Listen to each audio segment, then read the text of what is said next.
la Secretaría de la Defensa Nacional utilizó el malware Pegasus, precisamente este malware del cual, esta aplicación, este software del cual le dimos noticia por primera vez en Contralínea Periodismo de Investigación de la adquisición de este poderoso software de espionaje. Y vaya que desde entonces habíamos señalado que ojalá se utilizara para proteger a la población y no en contra de la población. Pues hoy queda claro que este malware Pegasus, uno, lo tiene la Sedena, sí lo tiene la Sedena, como ya había confirmado Contralínea, aunque en las últimas fechas se había señalado solamente pues la utilización por parte de la propia Fiscalía General de la República y antes de la Procuraduría General de la República. Se confirma que existe este malware Pegasus en poder de la Sedena y que pues no se utilizó para proteger siquiera a uno de los soldados infiltrados en la Escuela Normal Rural, sí, y por supuesto a los demás, a los otros 42 estudiantes, sino que pues se utilizó en realidad para encubrir y se utilizó en contra de la propia población. Ya está con nosotros Nancy Flores para hablar sobre este tema. Ella está publicando hoy en www.contralinea.com.mx un texto al respecto basado precisamente en lo que están revelando las investigaciones, estas versiones públicas de las investigaciones sobre el caso Ayotzinapa. Buenos días, Nancy. Hola, Sosimo Camacho, muy buenos días y buenos días a nuestra audiencia. Pues aquí estoy incorporándome a esta hora porque ya saben que estamos ya de regreso en la Facultad de Ciencias Políticas y Sociales en clases presenciales y bueno, me toca estar por allá los lunes y los jueves.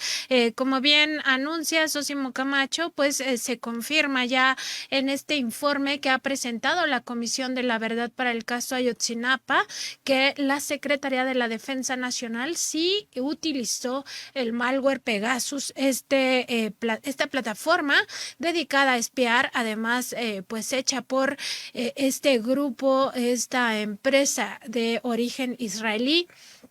Un malware que es considerado el más poderoso a la hora de hackear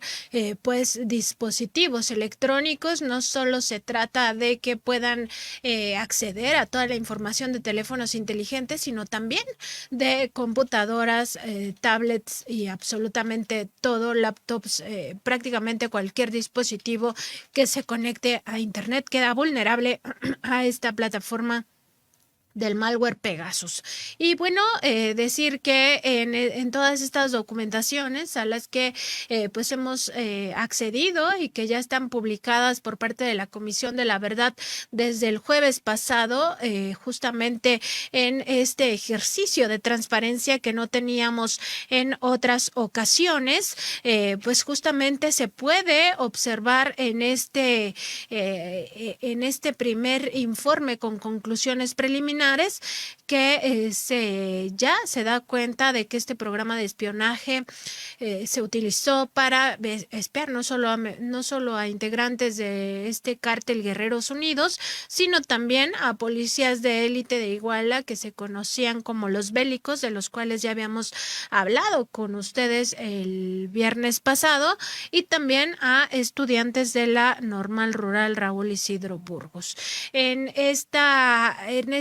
investigación que hizo la Comisión de la Verdad, una investigación además muy exhaustiva, se da cuenta que el objetivo de este malware Pegasus pues eran específicamente algunos integrantes del cártel Guerreros Unidos y que este espionaje se hizo antes, durante y después de la desaparición de los 43 estudiantes normalistas rurales. Ocurrida esta desaparición, pues hay que recordarlo para siempre, el 26 y 27 de septiembre de 2014 son fechas que no debemos olvidar en nuestra memoria colectiva. Y pues este reporte descubre que eran espiados desde entonces y también que tuvieron acceso a comunicaciones en tiempo real durante la desaparición de estos muchachos. En este informe se da cuenta de que se tuvo acceso a más de 17,000 documentos de archivos de la Secretaría de la Defensa Nacional en las regiones, zonas y batallones militares en Guerrero y también del área de inteligencia de la Sedena, que es específicamente la sección segunda. cuando el GIEI, este grupo interdisciplinario de expertos independientes, presentó su tercer informe del caso Ayotzinapa, habían indicado que la Sedena había sido la institución con mayor reticencia a entregar informaciones. De hecho, en su momento se le preguntó incluso al presidente López Obrador si habría un cambio al respecto, si la Secretaría de la Defensa Nacional tendría que dar a conocer todas estas informaciones generadas en torno a la desaparición. El presidente indicó que sí, pues ahora la Comisión de la Verdad indica que tuvo acceso a más de 17,000 documentos de los archivos militares. Entre estos destaca este reporte de la Comisión de la Verdad, dos intervenciones de comunicaciones entre integrantes de Guerreros Unidos y autoridades municipales que ocurrieron al momento de esta desaparición. Pues muy importante todo lo que se va desgranando de este informe Sósimo Camacho que ha presentado la Comisión de la Verdad, que se ha hecho público, por supuesto con algunas partes testadas por lo delicado de la información que ahí se tiene y también porque está en curso la judicialización del expediente por parte de la Fiscalía General de la República. Así es, Nancy Flores, se trata todavía de un informe pues que ya tiene conclusiones, pero todavía es preliminar. De hecho, el presidente de la República señalaba el día de hoy que pues no es todo, que la investigación sigue abierta y que si se presentó es porque ya se pueden concluir varias cosas, pero habrá posteriormente otro informe con más conclusiones sobre este asunto, pues como decíamos, un hecho muy lamentable, y al ir desgranando todo lo que contiene esta investigación, pues uno da cuenta, como lo señala Nancy Flores en este reportaje, como lo señalas, pues la utilización de este malware Pegasus. Hay que señalar, Nancy, que precisamente fue Contralínea quien dio a conocer desde el sexenio de Felipe Calderón que Pegasus había sido traído a México por el entonces presidente, precisamente Felipe Calderón, para ser usado por la inteligencia militar. Se instaló en la Sedena, pudimos nosotros corroborar, e incluso se le acondicionó un edificio con 8 módulos y más de 200 computadoras, mesas, pantallas, servidores y sistemas satelitales. Costó en su momento más de 8,000 millones de pesos y es independiente también al software que por supuesto adquirió después la Procuraduría General de la República, la Secretaría de Seguridad Pública y el propio CISEN. Hay que recordar que esta plataforma Pegasus es el más avanzado software de espionaje en el mundo. Fue adquirido originalmente, decíamos, por Calderón para ser ejecutado en la sección segunda del Estado Mayor de la Defensa, es decir, inteligencia militar, y también en la sección séptima, que es operaciones contra el narcotráfico. Y estos contratos, de los cuales Contralínea posee copia, fueron firmados entre septiembre de 2010 y finales de 2012 por más de 8,000 millones de pesos. Y las capacidades, bueno, pues son, en su momento también lo informamos, los propios contratos señalan las capacidades para intervenir de manera simultánea cientos de teléfonos inteligentes, de computadoras y de otros dispositivos electrónicos, y que pues Nancy vemos que se utilizaron los estaba utilizando la Sedena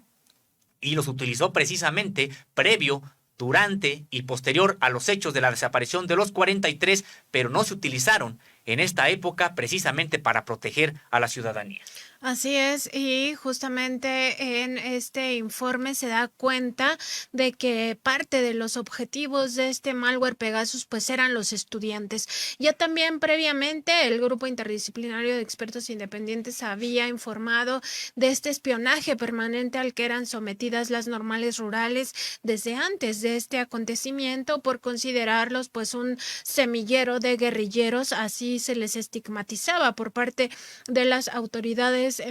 militares, pero también de las autoridades de seguridad. Y en ese contexto pues no solo había pues algunos militares infiltrados en las normales como si fueran estudiantes o como si fueran de parte de la plantilla académica, sino también estaban infiltrados pues sus propias conversaciones, es decir, toda su mensajería instantánea, todas las llamadas telefónicas que pudieran hacer eran grabadas, monitoreadas, y también todas sus comunicaciones que tienen que ver con correos electrónicos. Y bueno, esta capacidad que tiene el malware Pegasus pues llama la atención porque no solo se trata de que pueda espiar, sino que puede controlar directamente los dispositivos. Es tan invasivo que puede abrir y cerrar programas e incluso redactar algunas cosas o sembrar algunos documentos de ese tamaño. Es el malware Pegasus. Y resulta que en este informe pues se da cuenta de la intervención de llamadas donde se confirma con el registro de un monitoreo a mensajería SMS de telefonía celular justamente en los días 27 y 28 de septiembre de 2014 a la Central de Comunicaciones de Guerreros Unidos por el Centro Regional de Fusión e Inteligencia, dependiente de la Secretaría de Gobernación. Es decir, varias autoridades al mismo tiempo y de muy alto nivel tenían acceso directo a todas estas conversaciones que hacen parte de este informe y que van revelando lo que ocurrió lamentablemente con estos 43 jóvenes, 43 estudiantes de la Normal Rural Raúl Isidro Burgos, que nos van revelando cómo ninguna de estas autoridades hizo lo que le correspondía para evitar este crimen de Estado. Se da cuenta por primera vez que fue utilizado Pegasus, cómo se realizaron estas intercepciones ilegales a integrantes del grupo delictivo involucrado, es decir, a Guerreros Unidos. Además, también se reconoce que los propios normalistas rurales eran objeto de estas intervenciones ilegales de sus comunicaciones. Y es que hay que decirlo, la Secretaría de la Defensa Nacional no tiene facultades, ninguna ley la faculta para hacer intercepciones de comunicaciones, para espiar directamente a nadie, ni siquiera si tuviera órdenes de jueces, como si otras autoridades, en este caso podría ser la Fiscalía General de la República, si solicita autorización a jueces, pues puede intervenir comunicaciones, pero en el caso de la Secretaría de la Defensa Nacional, ninguna ley la faculta para estas actividades de espionaje, y esto pues afectaba incluso a los estudiantes de la Normal Rural Raúl Isidro Burgos. Así es, Nancy Flores, la Ley de Seguridad Nacional no faculta a las Fuerzas Armadas, ni a la Marina, ni al Ejército Mexicano, ni a la Fuerza Aérea para realizar intervención de comunicaciones ni realizar espionaje. Se refiere de manera exclusiva, como bien has comentado, sí, a la Fiscalía General de la República y en materia de seguridad nacional al Centro Nacional de Inteligencia, antes CISEN, son los que están facultados por la ley para realizar estas labores de espionaje y después de que hubieran sido autorizados cada caso por un juez. Es decir, no es de que tengo el aparato para espiar y lo uso de manera discrecional. No. Solamente es después de que haya sido autorizado por un juez. Aquí vemos que no autorizó ningún juez, utilizaban el malware de manera masiva para espiar masivamente, y sería bueno recordar cuáles son las características que tiene precisamente esta plataforma Pegasus, contenida en los propios contratos de los cuales Contralínea posee copia. Y ahí, porque ahí se destacan cuáles son precisamente estas capacidades. Los agentes, y cito de manera textual, podrán operar con las siguientes funciones de adquisición de datos de los teléfonos y computadoras intervenidos, extracción de mensajes SMS, MSM, lista de contactos, registros de agenda, monitores de email, intercepción de voz, extracción de mensajería instantánea, información de ubicación GPS y Cell ID, captura de imágenes de pantalla y de la cámara, acceso y manipulación del sistema de archivos, información y estado del sistema, información de la tarjeta SIM, información del hardware, sistema operativo y software, denegación de capacidades de servicio y detener el funcionamiento del dispositivo. Además, intercepción del audio ambiental. Todo lo anterior sin que sea detectado por los usuarios espiados y aunque estos cuenten con aparatos encriptados, con antivirus y antiespías. Una de las características precisamente de Pegasus es, y esto lo decimos según los contratos, abrimos de nueva cuenta comillas, ser indetectables en los dispositivos del hardware y por programas de software, antivirus y anti-spyware existentes en el mercado. Vaya capacidades que de manera discrecional estuvieron utilizando y, como decíamos, Nancy Flores, ni siquiera para proteger a la población. Como lo advertimos desde su momento, fue en realidad un asunto más de control de la población, de saber quiénes realizaban actividades políticas, además legales, actividades políticas legales de oposición a entonces el régimen de Felipe Calderón y los que siguieron posteriormente. Una utilización, pues, de manera, podríamos decir que incluso delictiva, de este aparato, de esta plataforma que además tanto dinero costó al presupuesto público, es decir, a los mexicanos, de más de 8,000 millones de pesos. Regresando a este informe que ha presentado la Comisión de la Verdad, pues se señala como relevante el registro de llamadas telefónicas hecho por la empresa Proyectos y Diseños VME, SADCB, empresa vinculada con el programa Pegasus, utilizado en su momento, en particular por las fuerzas de seguridad para la intervención de dispositivos de comunicación. Es en el esquema 16 que presenta este informe, justamente donde se revela la red de comunicaciones relevantes de la empresa Proyectos y Diseños VME,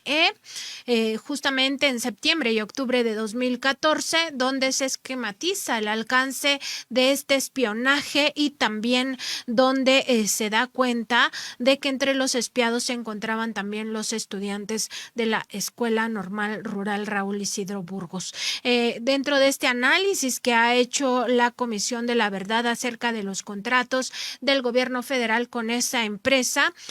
justamente se ha encontrado que, aunque se firmaron a partir de 2015, los registros telefónicos demuestran su operación al menos desde 2014. Otro hallazgo fue que el 93% de las contrataciones justamente se realizaron por parte de la Secretaría de la Defensa Nacional, y también que los servicios relacionados con los contratos se refieren a mantenimiento y refacciones para diversos fines, cuando en realidad era para operar la plataforma Pegasus. Respecto de la información de las comunicaciones telefónicas registradas por Proyectos y Diseños VME durante los meses de septiembre y octubre, el informe subraya que la empresa intervenía a personas objetivos a través de 6 números, uno de los cuales está registrado precisamente a nombre de esta empresa, y a través de ese número se intervinieron las comunicaciones de objetivos de alto nivel, como son Adán Zenén N, José Ángel N, Sidronio N y Gildardo N, alias El Gil, integrantes todos ellos de Guerreros Unidos. Mientras que a través de los números a nombre de José Carlos N se intervenía objetivos de medio nivel, entre ellos policías y otros integrantes de Guerreros Unidos que podrían tener incluso estas labores de sicarios. En estos números se registran intentos de comunicación con José Luis Abarca, el exalcalde de Iguala, a partir del 17 de octubre, y también con los estudiantes normalistas de Ayotzinapa a partir del 21 de octubre. Y algo que también podemos destacar es la utilización, a pesar de las capacidades instaladas que tiene la Secretaría de la Defensa Nacional, con todo un edificio, con 200 computadoras para operar este malware, pues también la terciarización que ocurre con una empresa privada, que finalmente privados tienen acceso a este tipo de información que tendría que ser de carácter de manejo solamente de instituciones del Estado mexicano. Ya señalábamos hace un momento que la Sedena ni siquiera tiene las facultades para espiar, para intervenir comunicaciones, porque no lo faculta ninguna ley al respecto, aunque como bien sabemos tiene una sección de inteligencia para la defensa de la nación, y misma situación podríamos señalar de la Secretaría de Marina. No hay ley alguna que las faculte para realizar este tipo de investigaciones. Claro que sí las tiene para la Fiscalía General de la República y para el Centro Nacional de Inteligencia, y como decíamos hace un momento, previa autorización de un juez en cada caso, nunca de manera arbitraria y generalizada. Y la Sedena no fue la única que estaba haciendo espionaje en tiempo real, además de la Secretaría de Gobernación, que ya habíamos advertido a través de pues de este centro que tenía instalado justamente ahí en Guerrero, el Centro Regional de Fusión e Inteligencia. La otra área que también hizo espionaje fue precisamente el Centro de Investigación y Seguridad Nacional, el CISEN, que ya fue pues desaparecido y se transformó en el Centro Nacional de Inteligencia. Esto se da cuenta en el informe de la Comisión de la Verdad. Justamente se refiere que el expediente que proporcionó el propio CISEN a la Comisión de la Verdad corrobora la existencia de distintas intervenciones de comunicaciones a objetivos relevantes de Guerreros Unidos en la fecha de los eventos, como lo muestra una narrativa de hechos que presenta este reporte. Abrimos comillas, a las 20:30 horas del 26 de septiembre, David N., alias El Chino, responsable de turno de la central de comunicación del citado grupo delictivo, es decir, Guerreros Unidos, reportó que los normalistas estaban en actitud violenta, disparando armas de fuego y asaltando los comercios ubicados en las ubicaciones de la iglesia de Iguala. También indica que una persona identificada como alias El Choqui,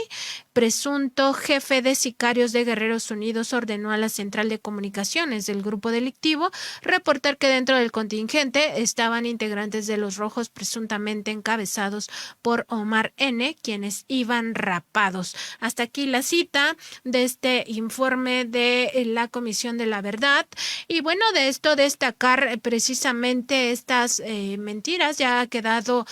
pues absolutamente demostrado que los estudiantes normalistas no llevaban armas, que en ningún momento estuvieron disparando armas de fuego, sino que iban totalmente desarmados. Es parte de las comunicaciones que espió el propio CISEN y de las cuales se da cuenta en este expediente del caso Ayotzinapa. Destacar que esto lo sabían a las 20:30 horas, es decir, en tiempo real, mientras estaban ocurriendo los eventos que derivarían en la desaparición de los 43 estudiantes, estaban al tanto, estaban escuchando y estaban siguiendo las conversaciones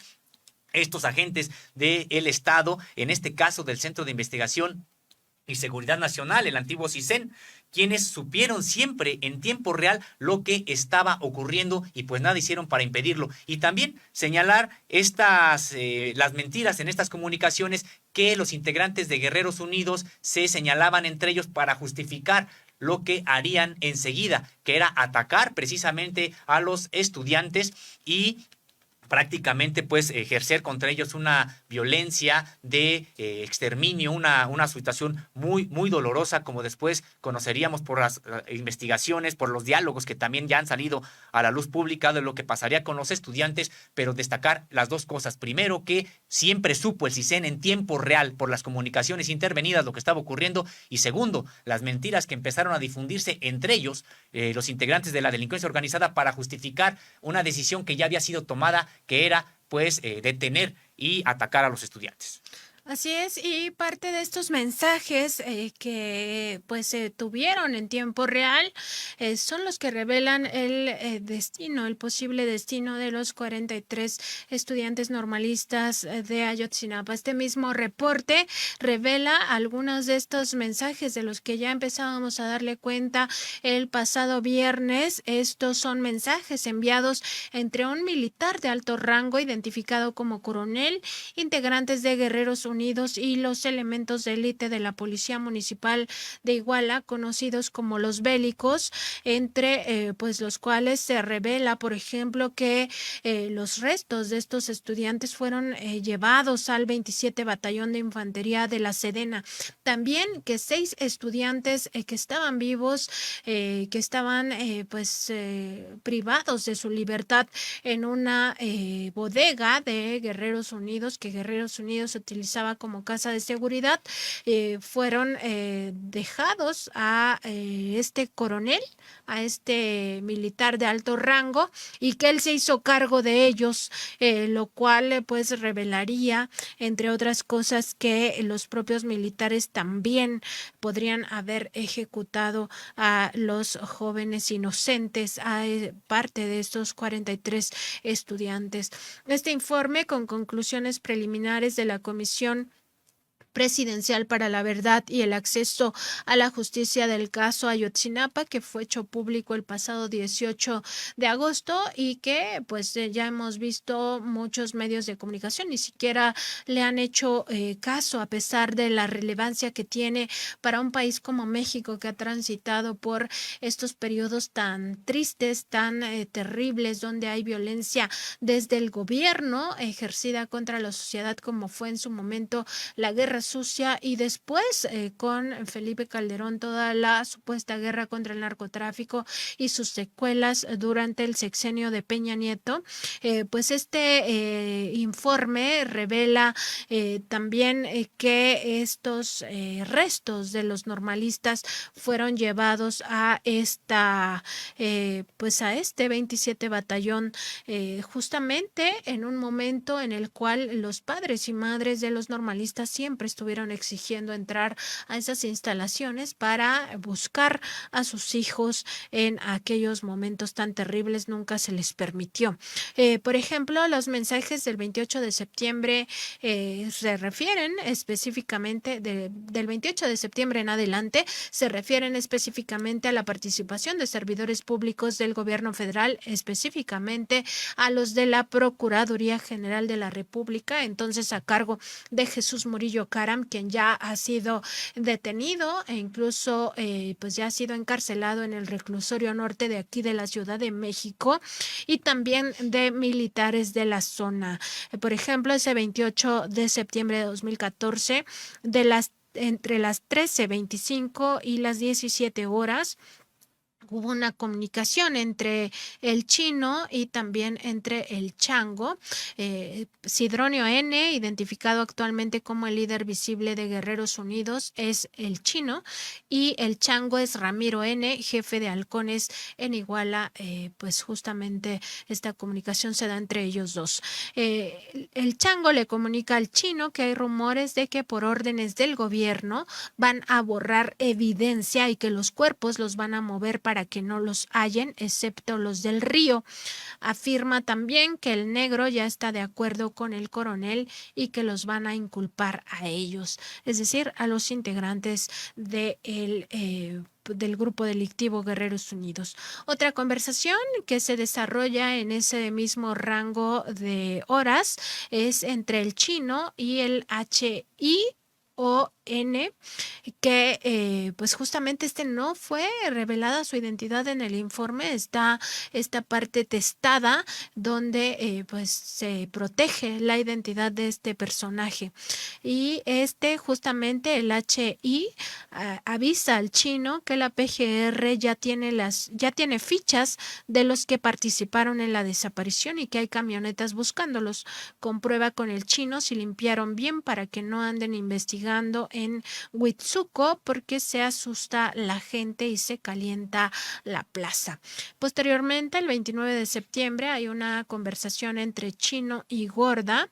Avisa al Chino, esta última, que vieron al negro con el coronel entrando al 27 Batallón de Infantería. El 30 de septiembre hay una conversación entre el Chino y alguien identificado como negro,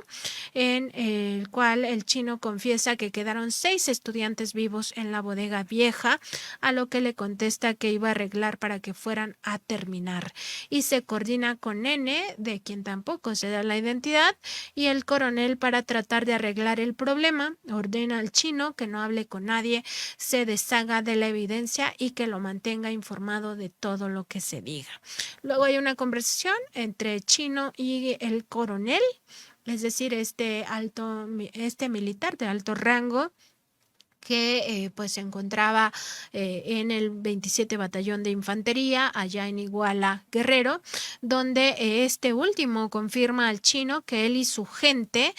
ya se encargaron de los 6 estudiantes de la bodega vieja y también le pregunta si quedaron más vivos. Amenaza al chino para que le diga al negro que le pague lo que prometió porque no le contesta y también le pregunta si el primo del cochiloco aún está activo en los rojos, a lo que este responde que sí. Entre octubre y noviembre se dieron otras conversaciones entre estos mismos personajes. Destaca una entre nuevamente el chino y el coronel, en donde envía a su gente a catear las casas de los familiares del chino y de varios de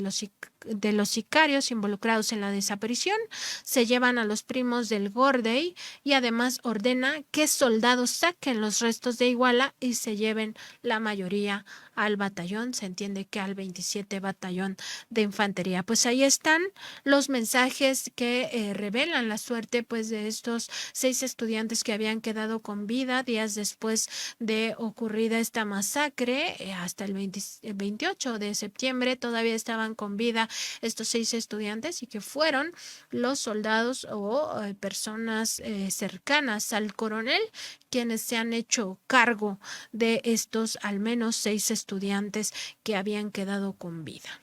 Pues queda clara esta participación de integrantes del ejército mexicano de manera muy lastimosa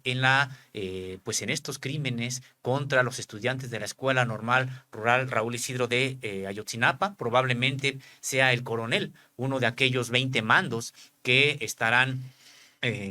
pues siendo aprendidos, esperemos, en las próximas horas o en los próximos días. Este coronel, hay que recordar que el grado de coronel en el escalafón militar es uno de los más altos, solamente por debajo del generalato, como se le menciona, a los generales, pues, general de división, general brigadier y general de brigada. Solamente por debajo de los generales están los coroneles. Y de destacar esta participación del ejército mexicano en estos hechos, porque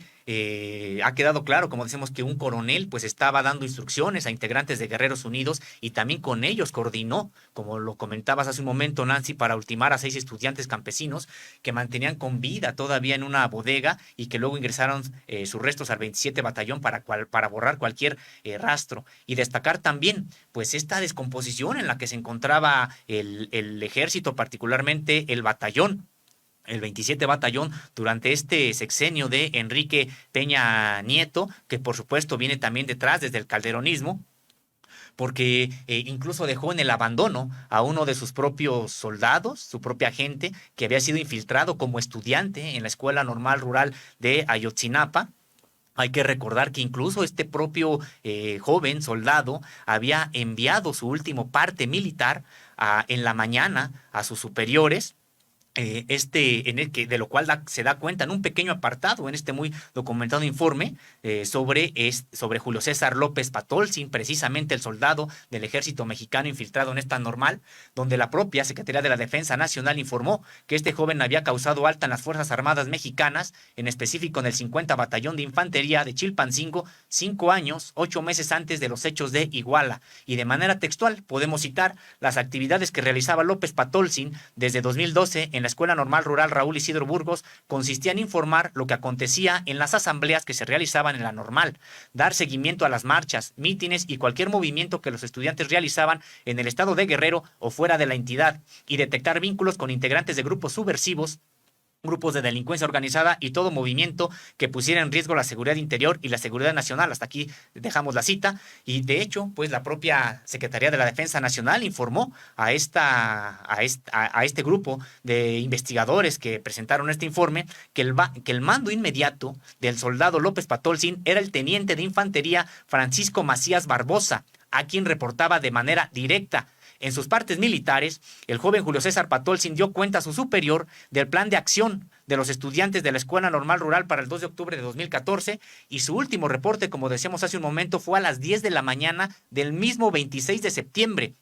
Es decir, menos de 10 horas de que empezaron los ataques en contra de los alumnos. El informe concluye en este tema que Julio César López Patolzin fue desaparecido junto con los estudiantes normalistas, no obstante que se encontraba activo en el ejército mexicano realizando funciones de informante y de que su superior jerárquico estaba al tanto de que se encontraba dentro del grupo de estudiantes. Este no realizó ninguna acción de protección a su integridad ni búsqueda de su persona, pese a que era su deber, como lo establece el protocolo para militares desaparecidos, que obliga a los mandos a implementar medidas contundentes a fin de coadyuvar en la búsqueda, localización y, en su caso, rescate del personal militar desaparecido. Es decir, ni siquiera les interesó en este caso uno de los suyos, porque lo que había ya, la decisión que habían ya tomado era ocultar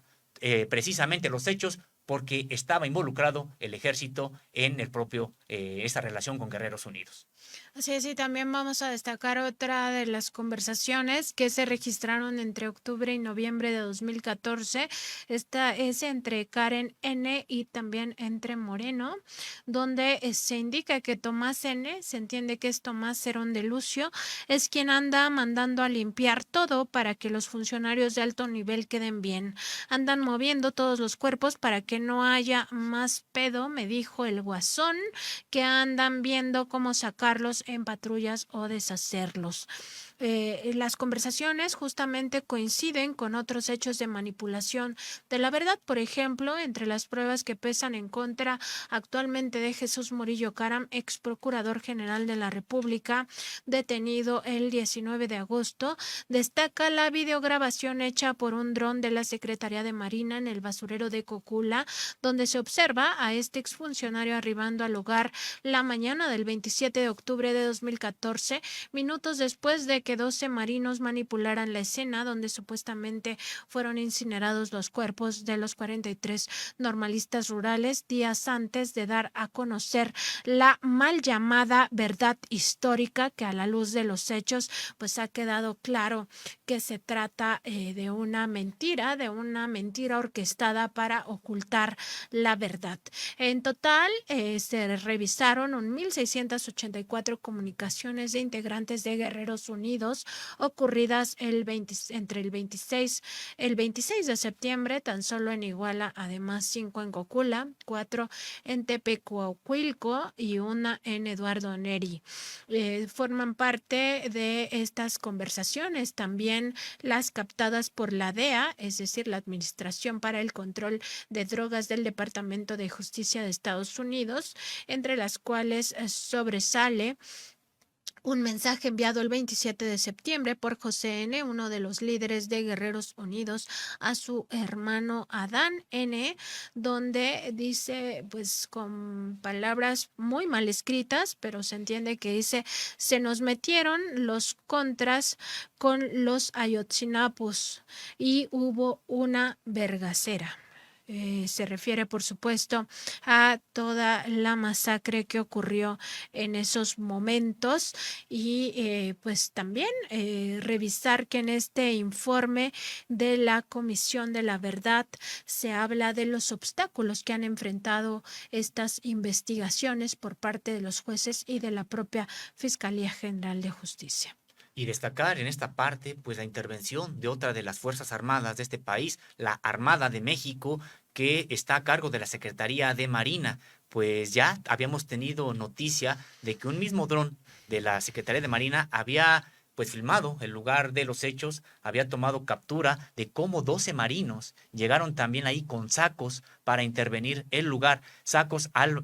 que dejaron en el basurero de Cocula, para que después los expertos independientes y los propios familiares de los estudiantes atestiguaran que se encontró supuestamente pues restos de estudiantes en ese lugar, un lugar que ya había sido preparado como un escenario para justificar esta mal llamada verdad histórica, es decir, esta versión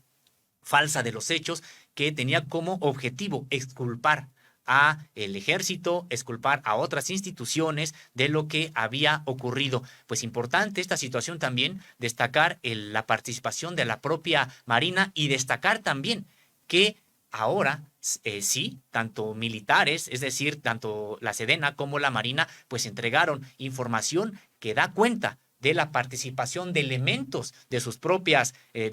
filas en estos hechos, Nancy. Así es, y un poco más tarde vamos a revelar otras partes importantísimas de este informe que está a disponibilidad de todos y todas quienes quieran consultarlo. Y se refiere justamente a los obstáculos que ha enfrentado la investigación por parte de los jueces. Al respecto se indica que desde el inicio de las investigaciones sobre estos atroces hechos, el Poder Judicial de la Federación radicó los procesos judiciales en 7 juzgados de 7 entidades de la República, en 2 sistemas procesales distintos, que son el sistema inquisitivo y también el sistema acusatorio, a lo que se suma a una causa que se ventila a nivel federal. Esto fragmentó el proceso judicial, estableció criterios discrecionales y diferenciados de los jueces en la interpretación de los hechos y de la ley y propició trabas burocráticas y administrativas, prolongando los procesos en demérito de los derechos de las víctimas. Al respecto, se enuncia a los jueces cuya actuación pues ha derivado en justamente impedir que haya justicia y sobre todo que ha propiciado impunidad. Se señala, por ejemplo, el caso del juez Samuel Ventura Ramos del Juzgado Primero de Distrito de Procesos Penales Federales en Tamaulipas, quien liberó a 77 presuntos responsables de la desaparición por haber sido torturados por distintas autoridades sin dar vista al Ministerio Público ni señalar e investigar a quienes realizaron la tortura. Por otro lado, este mismo juez arrestado valora las pruebas obtenidas por cooperación internacional, como las escuchas que realizó la DEA en Chicago, y el 22 de febrero de 2022 determinó otorgar libertad a Xochitl N., quien fungía como radiooperadora en el C4 en Iguala la noche de los hechos, argumentando que no había prueba de cargo para vincularla a proceso. Otro juez que también su actuación ha derivado en impunidad es Enrique Beltrán Santés, del Juzgado Segundo de Distrito de Procesos Penales Federales en el Estado de México, quien ha mostrado desconocimiento sobre el desahogo de testigos con reserva de identidad, negándose a aceptar que por seguridad en las diligencias se distorsionen voz e imagen, señalando que no escucha con claridad. También se da cuenta del caso del juez José Álvaro Vargas Ornelas del Juzgado Quinto de Distrito en el estado de Guerrero, quien se niega a conocer los asuntos que se le presentan, aludiendo falta de competencia territorial. Otro caso es el juez César Chávez Soberville del Juzgado Noveno de Distrito en Guerrero, quien no asume que el delito de tortura actualiza la competencia federal. Otro juez que pues también ha actuado de manera negligente es Gabriel Domínguez Barrios del Noveno Distrito en Iguala, quien liberó el 11 de noviembre de 2019 tras el pago de una fianza de 10,000 pesos a Marco Antonio N., alias La Pompi o el Cuasi, quien había sido deportado de Estados Unidos y detenido en la frontera norte, permitiendo de nueva cuenta su evasión. El 2 de marzo de 2022 modificó la medida cautelar a Carlos N., ex titular de la Policía Federal Ministerial, para llevar su proceso en libertad. Otro juez que ha tenido una actuación también de esta naturaleza es Óscar Alejandro López Cruz del Juzgado Primero de Distrito en Colima, quien considera que el delito de desaparición forzada es prescriptible, o sea, una falta total de observación a las leyes mexicanas, pero también al derecho penal internacional, que señala que estos delitos de lesa humanidad pues no prescriben jamás. Otro juzgado que ha sido pues precisamente exhibido en este informe es el Juzgado Tercero de Distrito en el estado de Morelos, que no acepta las reglas de competencia por sistema al realizar una interpretación equívoca de los transitorios del Código Nacional de Procedimientos Penales. Y finalmente se cita el caso de la magistrada Lambertina Galeana del Tribunal Superior de Justicia de Guerrero, quien ordenó la destrucción de los videos videos grabados por las 6 cámaras exteriores del edificio del Palacio de Justicia, argumentando que las imágenes no eran claras porque hubo problemas técnicos. Pues parte de todo este andamiaje que ha permitido impunidad, pero también ir pues desapareciendo todas las pruebas que nos llevarían a entender qué es lo que pasó con estos 43 estudiantes normalistas de Ayotzinapa. Un señalamiento muy puntual por parte de este informe respecto de aquellos juzgadores que han pues tergiversado la realidad y también han hecho caso omiso de las leyes para encubrir a los verdaderos perpetradores e incluso en algunos casos dejarlos en libertad. Pues un crimen de Estado que involucró a varias instituciones y no solamente del Poder Ejecutivo. Por supuesto que tenemos la participación clara de la Procuraduría General de la República entonces, del CISEN también entonces, de la SEDENA, de la CEMAR, de la Secretaría de Gobernación, pero también del Poder Judicial. Vaya responsabilidad que tiene el Poder Judicial, porque gracias a él también se dilataron las investigaciones, se demoraron las conversaciones y también incluso pues se eliminaron pruebas. Se eliminaron pruebas que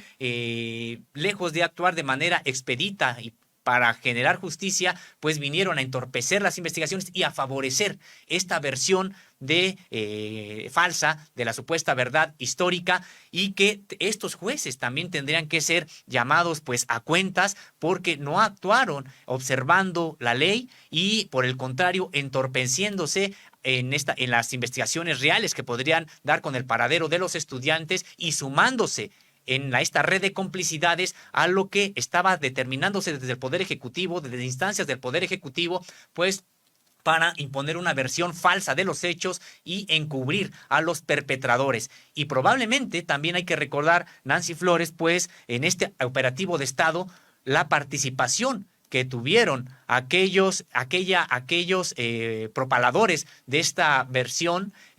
una extensión de políticos del viejo régimen que a través de medios de comunicación, hay que recordar toda esa campaña en contra del grupo interdisciplinario de expertos independientes para que salieran del país, porque ellos estaban llegando a conclusiones que desbarataban esta verdad histórica, y una andanada en medios de comunicación en contra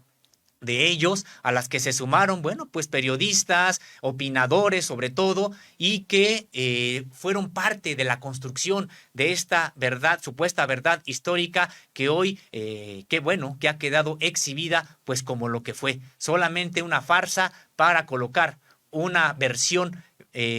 fraudulenta de lo que realmente ocurrió los días 26 y 27 de septiembre, y luego el encubrimiento a quienes perpetraron estos crímenes de lesa humanidad. Así es, otra de las fallas se ha localizado en la Procuraduría General de la República, ahora Fiscalía General de la República, no solo por lo que en su momento se ensució aquel expediente con esta tergiversación de la realidad para pues orquestar la verdad histórica, sino también por lo que actualmente ocurre en la Fiscalía General de la República. Al respecto, el informe de la Comisión de la Verdad señala que ahí se registra una falta de coordinación entre sus áreas respecto a la investigación sobre Guerreros Unidos, en demérito del trabajo de esta Unidad Especial de Investigación y Litigación del caso Ayotzinapa, conocido como UEILCA. Un ejemplo son las carpetas de investigación abiertas entre 2014 y 2016 en la Unidad de Investigación de Terrorismo, Acopio y Tráfico de Armas, la Unidad Especializada en Delitos contra la Salud, la Unidad Especializada en Delitos contra el Secuestro y la CEIDO, que realizaban el seguimiento de las operaciones de Guerreros Unidos, así como la intervención de sus comunicaciones, el análisis forense realizado a dispositivos relacionados con el caso y el análisis de la estructura y operaciones del grupo delictivo, que no se compartieron en un inicio con esta unidad especial para el caso Ayotzinapa.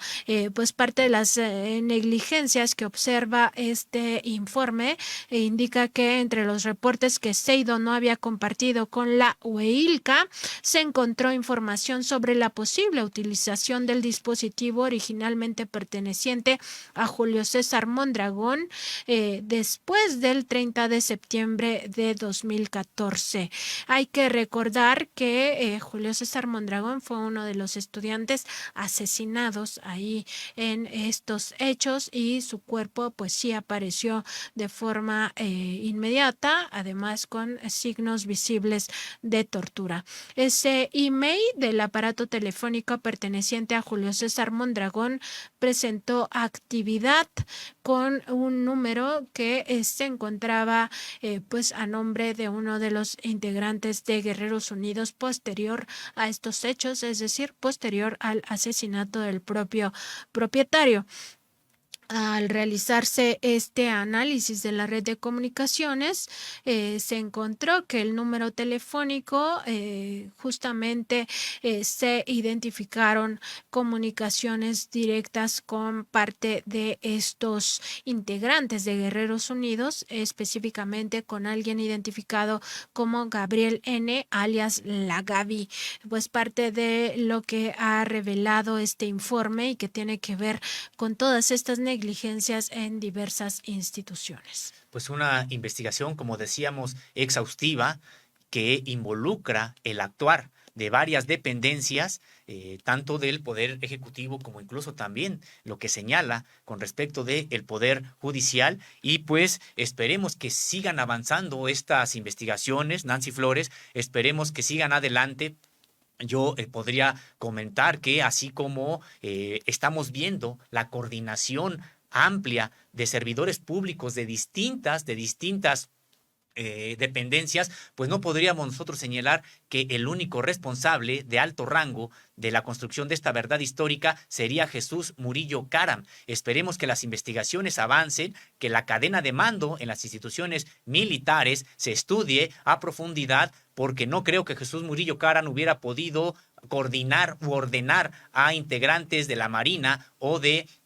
el ejército mexicano para que hicieran tal o cual cosa. En realidad fue un asunto concertado entre funcionarios de distintas dependencias y sería muy difícil pensar que de todo estuvo ajeno el propio presidente de la República, entonces Enrique Peña Nieto. Y el grupo interdisciplinario de expertos independientes ha publicado ya un comunicado en el cual da su postura acerca de este informe que presenta la Comisión Presidencial para la Verdad y el Acceso a la Justicia en el caso Ayotzinapa. En este indica que conocieron el contenido del informe solo a partir de la exposición del 18 de agosto de 2022, cuando se presentó a los padres y madres, representantes y otros integrantes de la comisión en presencia del presidente de México y altas autoridades del Estado. El texto completo, indican, nos fue entregado a las 9 de la noche del día 18 de agosto de 2022. Si bien el GIEI saluda que existan eventuales nuevas revelaciones en el esfuerzo de la Comisión de la Verdad en la investigación del caso, quien ha puesto todo el interés y el trabajo en ello, deben insistir en que toda la información debe ser conocida de manera previa por los padres y madres. Como GIEI también indican que recobraron con la Comisión de la Verdad muchos de los medios de prueba que quedaron registrados en el informe que presentaron en marzo de 2022. También dicen que si bien han tenido acceso a la información y productos obtenidos por la Comisión Presidencial, no conocieron ni han tenido acceso directamente ni examinado el material del cual surgieron las capturas de pantalla que aparecen a partir de la página 38 del informe. Tampoco han accedido aún a los peritajes que se practicaron sobre los mismos. Desde el momento de la presentación de dicho informe, indican, han solicitado tener acceso no solo a lo que se incluyó en el informe, sino a todo lo que se extrajo a los dispositivos desde donde se obtuvo la información. De igual manera, han pedido que se entreguen cuanto antes a la Fiscalía es decir, a la Hueilca, tanto los mensajes como los dispositivos de los cuales fueron extraídos. Todo ello es clave para evaluar las características, fiabilidad y calidad de la información señalada. Una vez que tengan acceso directo a esta información y que pueda el GIEI analizar a profundidad el contenido del informe, compartirá sus valoraciones sobre las nuevas revelaciones que se incluyen en el texto. También en este comunicado recuerdan que tanto la Fiscalía General de la República como los fiscales son autónomos en ejercicio de sus funciones y que el Poder Judicial es independiente, así como cada uno de los jueces a quienes corresponde evaluar y, en su caso, dar curso a las informaciones presentadas. El GIEI señala en este comunicado no ha participado en la redacción del informe de la Comisión de la Verdad, no ha señalado presuntos responsables y finalmente reitera la importancia de que estos casos avancen también en su diligencia ante las autoridades judiciales pertinentes y que con las evidencias que se aporten a dichos procesos puedan llevar a sentencias condenatorias donde se establezca la responsabilidad penal de los perpetradores respetando el debido proceso. Finalmente reitera su compromiso con los familiares del caso Ayotzinapa, la sociedad y autoridades de México para coadyuvar a conocer la verdad completa del caso, incluyendo la búsqueda de los que aún se encuentran desaparecidos, insistiendo en la protección del debido proceso. Y este comunicado lo firman los 3 integrantes del GIEI: Ángela María Buitrago Ruiz, Claudia Paz y Paz y Francisco Coxvial. Pues importante este primer posicionamiento. Anuncian que habrá un segundo después de que tengan acceso a toda la información. Importante que mantengan el diálogo entre esta instancia que pues tiene mucho prestigio, que tanto ha colaborado precisamente en el esclarecimiento de la verdad, que siga el diálogo con las autoridades mexicanas para que pues se pueda avanzar más rápido en las propias investigaciones y en lo posible se haga justicia.